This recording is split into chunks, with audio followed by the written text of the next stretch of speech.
Hello বন্ধুরা, এই সকালবেলা চলে এলাম ছাদ বাগানে একটু দেখার জন্য। গায়ে দিয়ে দেখিয়ে আসি। কাল বিকালটা বৃষ্টি হয়েছিল, তারপরে তো আর বৃষ্টি হয়নি সেভাবে। তো কিন্তু হ্যাঁ, বোধহয় একটু ঝিরিঝিরি বৃষ্টি হয়েছে, গাছের পাতাগুলো ভেজা, তার জন্য অসুবিধা নেই। ঠিক আছে, এটাই তো মোটামুটি দরকার। এই যে গাছে এলাম, দেখি কটা নিম পাতা পেরে নিয়ে আসি, একটু ফুল টুল পারবো, তারপরে একটু গাছটাকে দেখিয়েও আসি। ওতেও তো শান্তি পাওয়া যায় না, তাই না বলেন?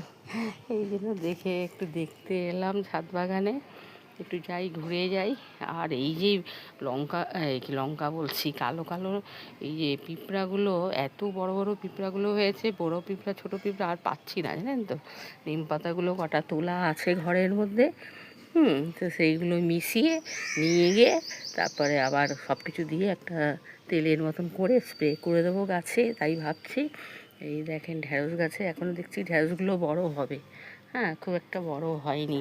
আর এই দেখেন গাছগুলো সব এদিকে আরেকটা লাইন করে গাছ দেখছি রাখা যাচ্ছে না, সব এক জায়গায় জড়ো হয়ে যাচ্ছে, তারপরে রোদ নেই।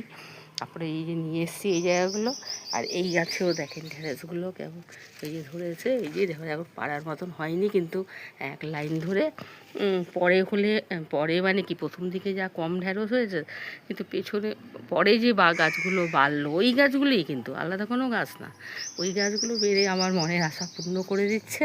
তারপর ছোট্ট একটা পেঁপে গাছ তো আছে, ওটা একটা সাইডে। ঢেঁড়স গাছ হয়ে গেলে তো তুলেই দেবো, পেঁপে গাছটাই থাকবে।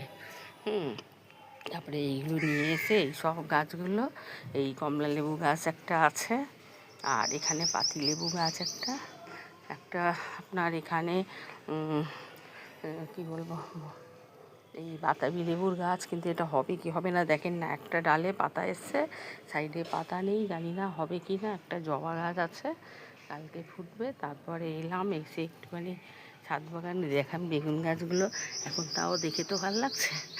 এত বড় গাছ হয়ে গিয়ে কেটে কুটিয়ে দিয়ে, যাই হোক, দুটো হোক চারটে হোক একটা হোক যাই হোক, হলেও তো ভাল লাগে না ফলগুলো দেখে।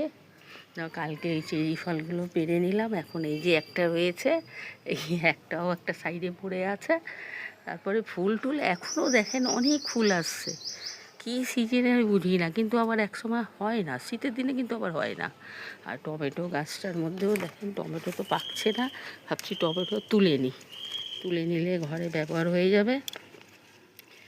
আর একটা টমেটো, এই যে দুটো টমেটো এই যে তুলে নিলাম, তুলে ঘরে দিয়ে দেবো, মোটামুটি ব্যবহার হয়ে যাবে।